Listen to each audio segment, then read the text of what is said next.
Em nosso estudo de hoje é a lição 23 do livro Justiça Divina, que tem por título Na Luz da Reencarnação. Trazes hoje as vísceras doentes, compelindo-te aos aborrecimentos de incessante medicação. Elas, porém, se fizeram assim à força de suportarem ontem os teus próprios abusos nos venenos da mesa. Trazes hoje o corpo mutilado, obrigando-te a movimentos de sacrifício. Tens, no entanto, o carro físico desse modo, por lhe haveres gasto ontem esse ou aquele recurso em corridas à delinquência. Trazes hoje o cérebro embetado, dificultando-te as expressões.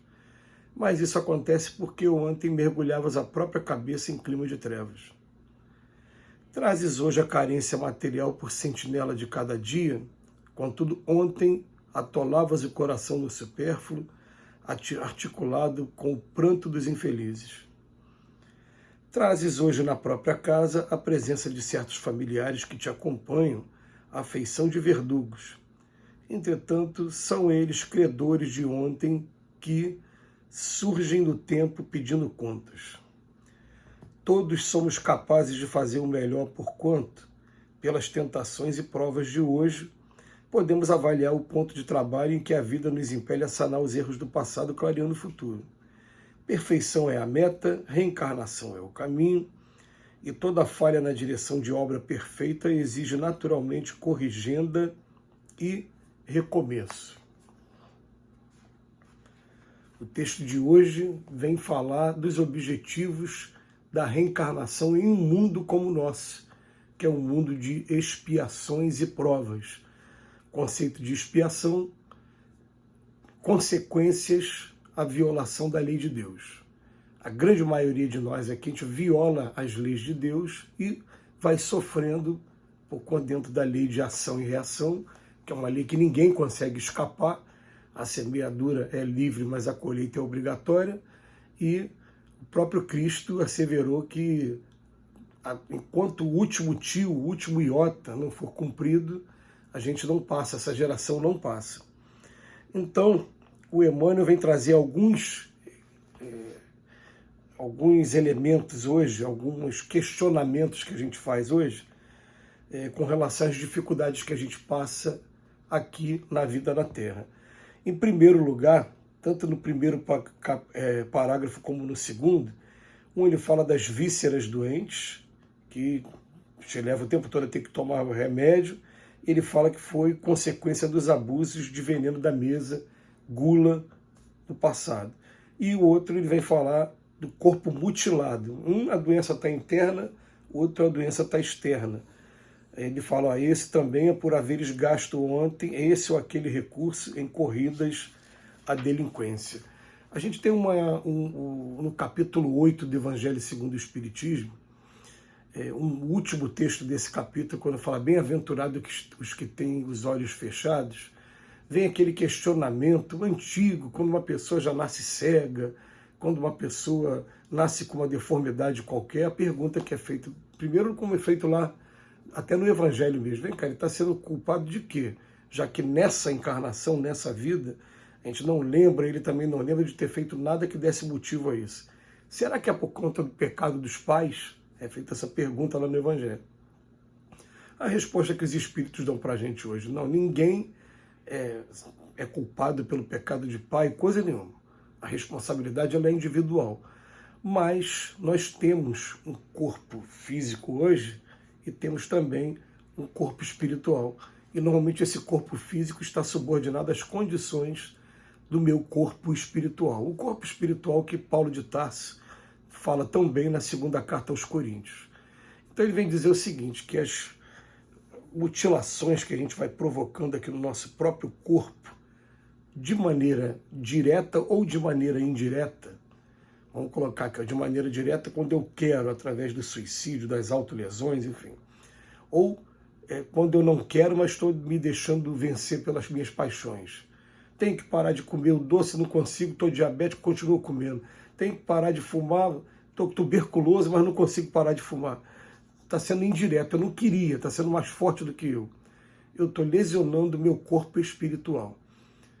esse corpo físico aqui, ó, ele usa como forma o corpo espiritual. Então daqui a pouco o corpo físico vai trazer essas lesões, até porque a gente precisa reparar, lembrando que, ó, quando a gente trata as lesões nesse corpo físico, a gente também está tratando do corpo espiritual. Quando a gente voltar para o outro lado da vida, ou a lesão vai estar menor ou vai estar totalmente curada, dependendo caso a caso. Mas ele se expressa aqui no corpo físico como consequência do que fizemos no passado. Então é muito comum, às vezes, eu ouvir pessoas falarem assim, né, para querer defender o seu vício.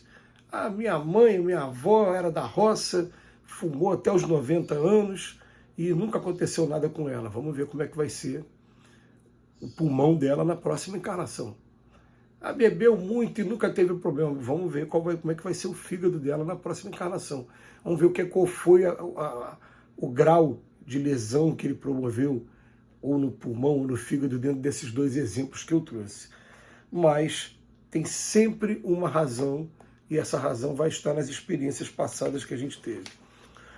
Logo em seguida, o Emmanuel traz agora o exemplo com relação ao cérebro, dizendo que com relação ao cérebro, muitos de nós, a gente tem dificuldades, às vezes, de se relacionar no meio, de expressar, por conta de um cérebro adoentado, porque ontem a gente mergulhava a própria cabeça em clima de trevas e, normalmente, são processos obsessivos duríssimos.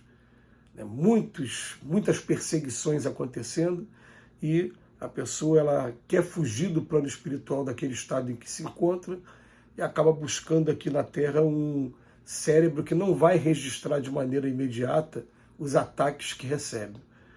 Então é um processo que é doloroso, mas que também tem ligação com a lei de causa e efeito.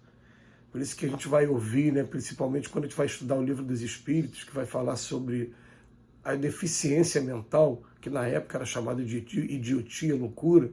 Os espíritos eles são bem diretos e até bem, vamos dizer, duros nas palavras, como raríssimas vezes são. Mas eles asseveram ali, é punição mesmo. Mau uso da inteligência que fez com que muitas pessoas sofressem no passado. Depois ele vem falar para a gente, ó, trazes hoje a carência material. Agora saiu do corpo físico, aí vamos agora para a carência material. A prova, às vezes, da miséria, você está restrito com relação ao gozo dos bens materiais. Traz hoje a carência material por sentinela de cada dia. Ontem, atolavas o coração do supérfluo, articulado com o pranto dos infelizes. Vamos colocar aqui, ó, prova da riqueza e da pobreza, nós vamos estar passando por elas incessantemente, até que a gente aprenda a lidar com ambos. Mas lembrando que a prova da riqueza, ela é mais escorregadia, sim. Foi o próprio mestre que falou que é mais fácil o camelo passar pelo buraco da agulha do que o rico entrar no reino dos céus. No Livro dos Espíritos é perguntado qual é a pior, a riqueza ou a miséria. A riqueza te leva aos excessos de todos os gêneros, a miséria te leva às queixas contra a providência. E por último, o último exemplo, ele fala agora sobre os parentes que a gente traz na nossa família, que parece que são nossos inimigos gratuitos, do nada a gente consegue mergulhar em conflitos, e ele chama atenção, ó, são credores de ontem que surgem no tempo pedindo contas. E a gente vai começar a pensar também que em mundo de expiações e provas é aquele mundo para a gente conviver com as pessoas que a gente prejudicou no passado, com a intenção da gente agora reparar o mal que a gente fez, consertar, e por isso que independente dos casos aqui, se eu nasci com o corpo ainda debilitado, se eu estou com o meu cérebro debilitado, se eu estou vivendo a carência material, ou se eu estou tendo parentes muito difíceis, vamos colocar uma coisa, perfeição é a meta, reencarnação é o caminho para a gente consertar. Toda falha na direção da obra perfeita exige naturalmente corrigenda e recomeço. Mas principalmente a gente entender que um Deus que ama não fica brincando com cada um de nós, não joga dados ao acaso. Tudo que está acontecendo com a gente está tendo uma razão e está tendo também o seu objetivo sempre para melhor. Quando a gente começa a raciocinar, dessa maneira a gente consegue aceitar melhor esses grandes desafios que a gente recebe durante a nossa vida. Que Jesus nos abençoe hoje e sempre.